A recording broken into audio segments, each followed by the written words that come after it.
When the money has kids, then we can go get the car. When the money has kids. I say that again? What did you get out of the day trading experience? I learned that things probably aren't going to go the way that you expect them to go. How are you occupying your time? Are you just staring at Robinhood, or what's the deal right now? Do you remember when GameStop was going crazy? I remember when GameStop cost me $200. Yeah. The car I want, I have that money in my account to buy it. But just because you have the money, just because you can buy it doesn't mean you can afford it. Man, I'm going to use this as an opportunity to throw my hat in there. Indy, man. Can we throw one up for Indy? I'm trying to get my FA and the head of a VC fund on a call together to see if we can get something done. What's the stock of your choice right now? I mean, right now it's April 10th. And what's going on in the stock market since, your portfolio has grown exponentially, apparently, which, I want to dive into. Yeah, honestly, I really had it. So I had invested in things like obviously Apple and Amazon and things like that, too big to fail companies. But then also I like funds. I like a grouping of stuff, indexes, things that kind of just track the market at a steady rate.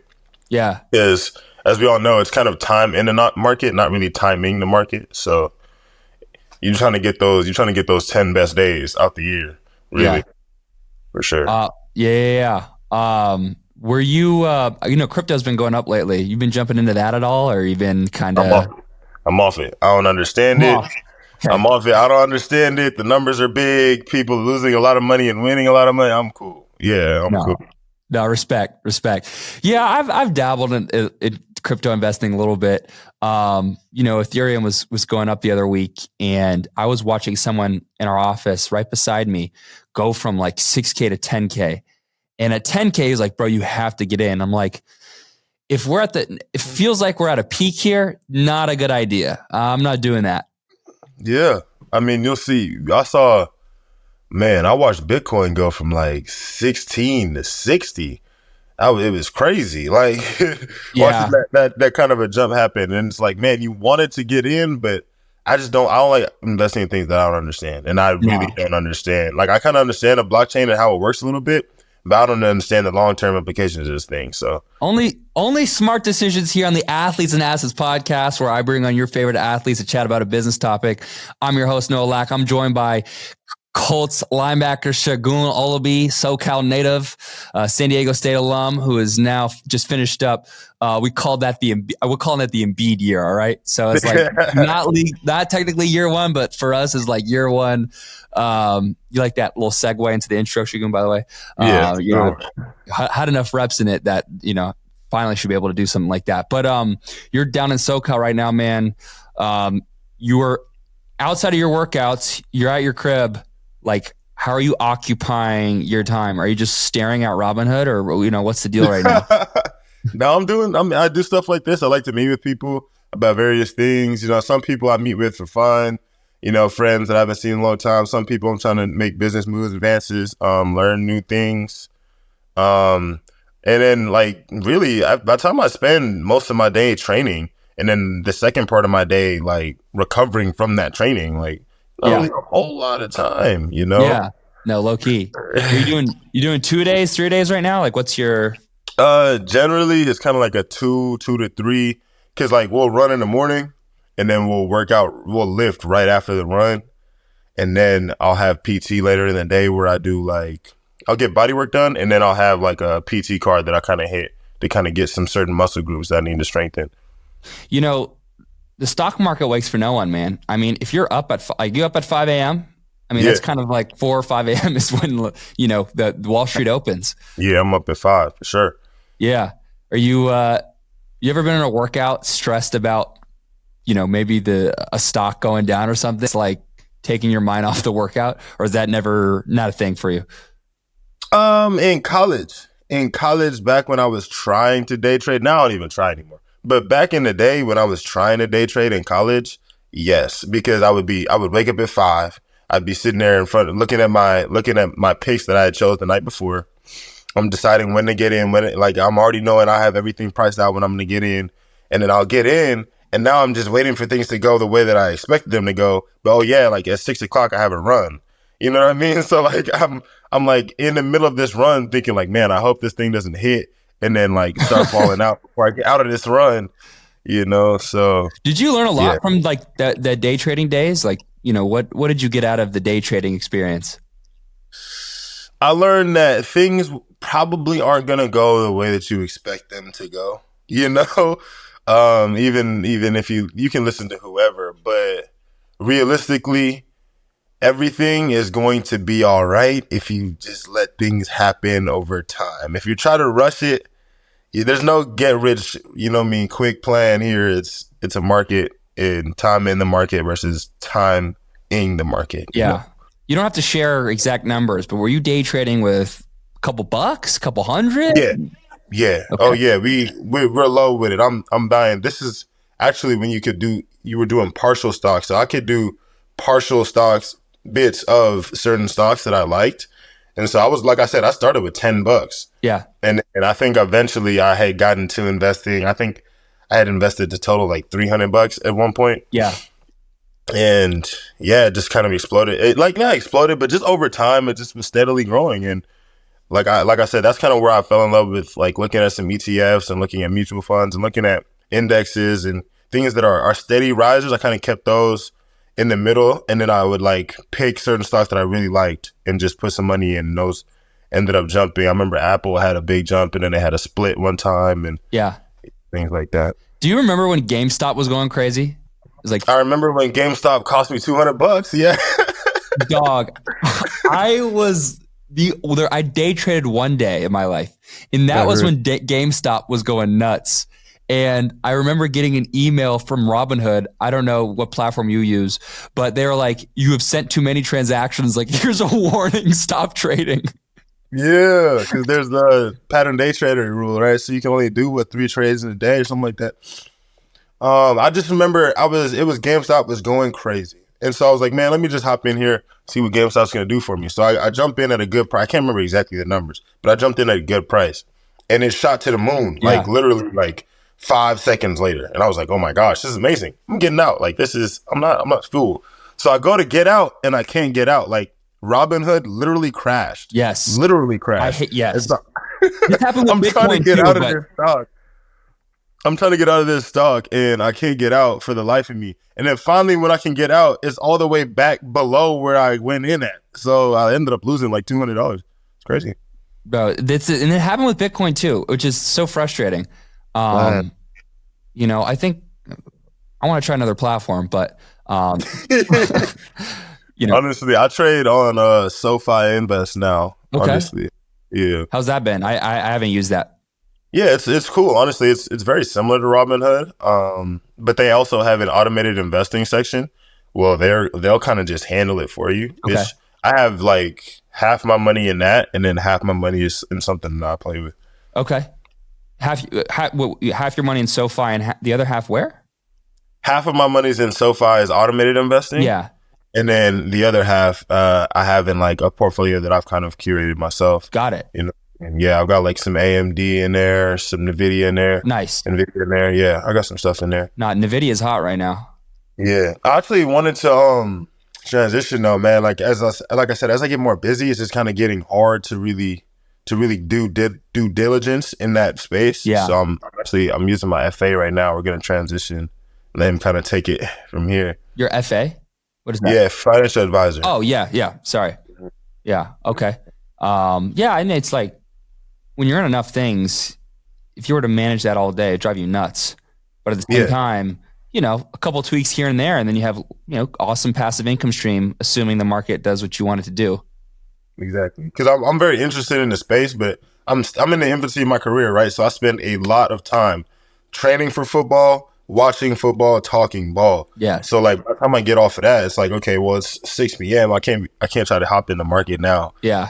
Market closed 6 p.m. West Coast time. Exactly. I mean, you're in Indianapolis. Are there any Colts players in the locker room that you admire because they're just killing it off the field? Like they're making money moves. You always see them doing something. Man, he's not on our team anymore. But when he was on our team, Rob McLeod was huge. Rob McLeod was always on the phone because he had a foundation that he was running. Wow. And he was really on top of that, like really on top of that. And then my boy Zaire Franklin, he's tapped in with a lot of different avenues. Really he's building up a really impressive acumen himself. And I think I want to pick his brain a little bit more. He texted me this morning, and I want to get on the phone with him, just pick his brain a little bit more, because what's he doing? He kind of had a similar story where like he came out Syracuse round 7, wasn't really expected to be a whole lot much, maybe contribute on special teams, and here he is now. He's for the second year in a row broke our franchise record in tackles, and he's killing it off the field with Shalice's Angels, which is a foundation where he teaches financial literacy to underprivileged youth, and that's awesome, and things like that. Yeah, he has a lot of stuff like that going, where he's just building himself up and helping people along the way. So. Yeah. Have you? I mean, I think with financial literacy of people, or athletes who get a lot of money, I think you have to meet them in the middle sometimes and understand that athletes are going to leisurely spend on something they like or that's cool, but just not do it in, not make that a deadly habit. Is there something? What's your like sweet tooth in terms of things you like? Do you like shoes? Are you a cars guy? Like, what's your, if you had money in abundance, assuming you did, what's kind of like the guilty pleasure for Segun?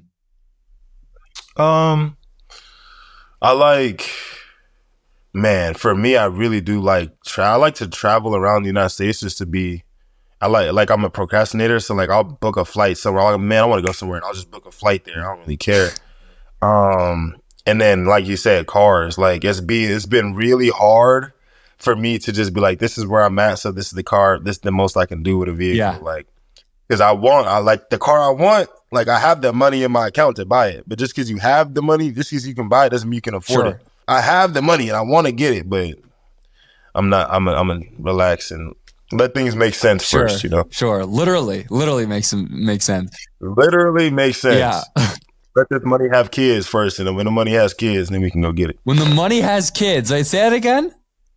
When the money has kids, then we can go get the car. Okay, when the money has kids, that is a good one. Okay, and there's some things where you can't get unless the money has grandchildren, right? Now we're waiting on grandchildren. Exactly. Yeah, exactly. Talk to me about the booking flights. Like, where have you gone randomly? Man, where have I gone randomly? Miami. I went to Miami randomly. I went to, just randomly. I went to, where was that place I went? I went to like Cincinnati one time. What was in Cincinnati? Yeah. You just never been there, so you were like, let's book a flight. I hadn't been there, and I wanted to meet up with a friend. You know what I mean? And it's really just talk about some clothes, honestly. Like just look at some clothes. It's kind of funny. Did you play the Bengals? Yeah. Yeah, we did. Okay, but you're saying more as a tourist, more enjoying. Yeah. This was not during the season. Okay. Yeah, during the season, I'm very lucky. I don't really spend very much money at all, honestly, on a lot of stuff. But bye week trying to get out to Vegas. That was fun. You know what I mean? Impulsively, just little stuff. I think you're not the only one who's been to Vegas impulsively. I will say that doesn't put you in a special category. I'm sorry. Yeah. And then a lot of times, like my mom, my little brother, don't want to come visit real last minute. Like I had to buy a real last minute flight from here to Germany because I didn't know. Look, we were playing on Sunday. I didn't know that my mom wanted to go to the game until like Wednesday. Whoa! And the game was in Germany. Yeah. Oh, because you guys had the international experience. Yes. Exactly. Yeah. And so she's like, "Well, I want to go." It was in Berlin or Frankfurt? It was Frankfurt. I want to come to Frankfurt. You're like, oh, okay, let's make something shake. And she's in Southern California, right? It's not like she's in New York. She's in the other room. Yeah, she's in Corona. Okay. So we had Cincinnati. Honestly, dude, like Miami and Vegas, if someone tells me I randomly book a trip to Miami and Vegas, I mean, that's I've heard that one before. Yeah. But a lot of times it's for my family. Yeah, just moving them from Carolina here, Atlanta, just moving them around, trying to connect everybody so they can see each other. So what's the most slept on state or city you visited on a whim because you were bored or whatever, and you're like, you know what? This place needs more respect. Man, I'm gonna use this as an opportunity to throw my hat in there. Indy, man. Like, okay. Can we throw one up for Indy? I enjoy Indianapolis. There's some good eats around there. Good people, man. I love the people, love the city. So I'm gonna throw Indy's hat in there real quick. Dude. They don't get the respect that they deserve at all. Okay. I'm not going to disagree with you. I just want to I'm a trained observer. All-Star Weekend in Indianapolis was the coldest experience that many people have felt. And I had a great time, but the vibes were like, dude, this place is freezing cold. So Segun, what did we miss? So what you missed is the week before that, it was beautiful. And the week after that, it was beautiful. But for whatever reason, All-Star Weekend, they decided to have a blizzard. I don't get it. I don't know what happened. But yeah, if it wasn't for that weather, because on me, I think it was Saturday, one of those nights I stayed in the crib because it was so bad. Like it was cold. There was a lot of rain and snow at the same time. It was a mess. So what's cool about Indy then, in your opinion? You know, what's like for me, I think the crown jewel of Indy is the people, like the culture there. You know, like it's very inviting.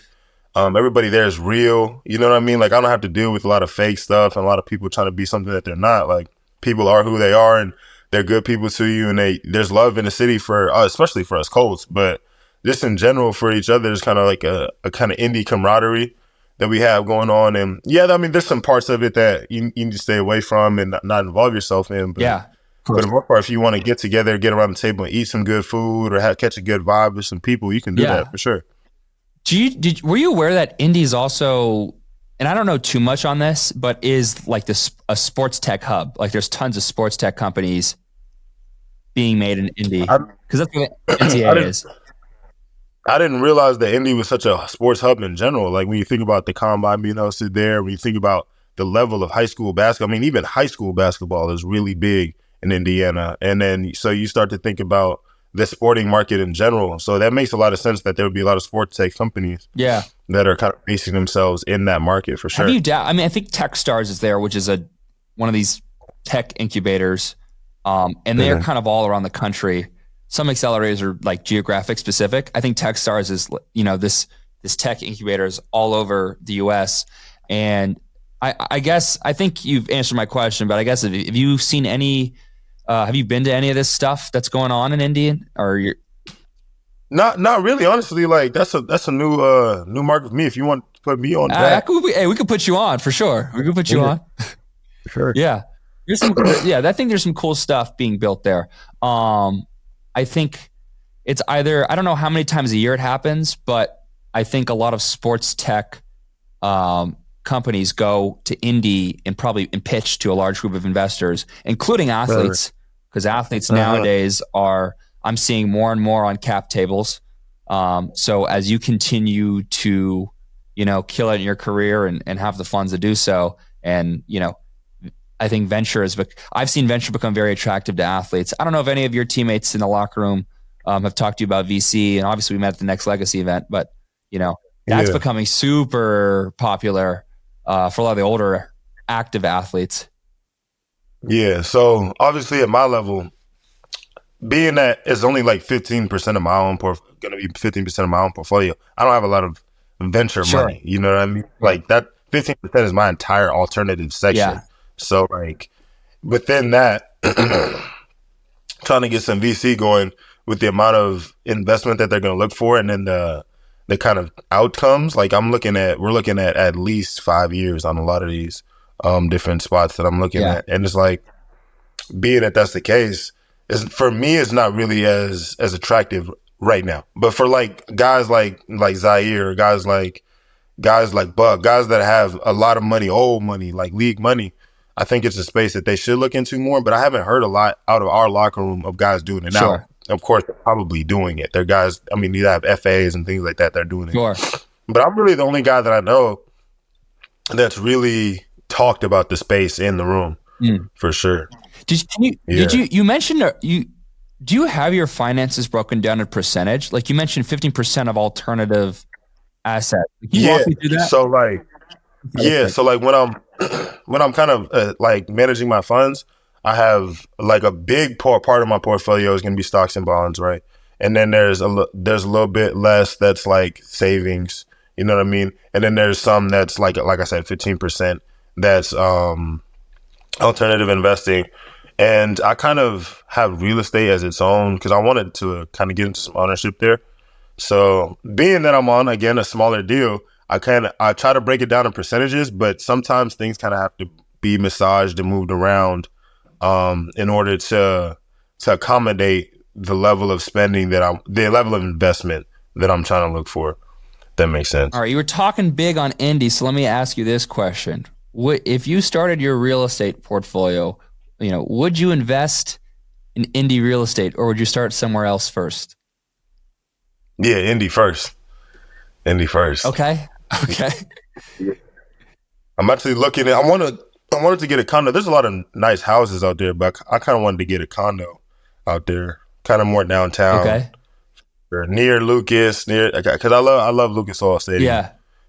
Just near Lucas, near Good Eats, near some of my teammates for sure. To lease or to live in? I mean, to live in initially, okay. And then once we get another spot, or maybe my family grows, or I move to another city, then we can lease that thing. Once the money has babies and grandchildren, aunts and uncles. Once the money has kids, exactly. Yeah, no doubt. I was in the Pacers facility during All-Star Weekend. Shout out my guy Brian for getting me in the facility, and beautiful facility, awesome court, great weight room. And there was the All-Star players, All-Star Weekend, they were taking pictures. They had the sort of, I don't know what you call it, but there's a background. It's like a brown background. And then these guys, the All-Star guys will go in their uniforms and sit on the bleachers and take photos and have this whole photo shoot. Well, before they all went in there, we were in there very early in the morning, working out, and I got to shoot some photos, during All-Star Weekend at this like photo booth thing. And like right as I was done, all the NBA officials came in, but there was only 31 people who shot during that All-Star Weekend in that place. The 30 NBA All-Stars and then me. And then I was the only one. Look, that's great. I don't know how you got that plug, but that's great. I don't know. Yeah. So there's definitely some good times in Indy. How's Lucas Oil? Is it nice in there? It's beautiful, man. I think so far it's probably my favorite stadium that I've played in. Like, obviously there's some newer stadiums, but those newer stadiums lack some of that emotion that you get in Lucas. You know what I mean? Lucas has a very unique feel. The crowd shows up. I mean, I remember my rookie year, we were god awful, bro. We won 4 games, and I'm talking about week 16, and we're on like a 9 game losing streak. It is ugly, and Lucas was full. Really? I remember I had my people out, and Lucas was full. Man, they had a light show.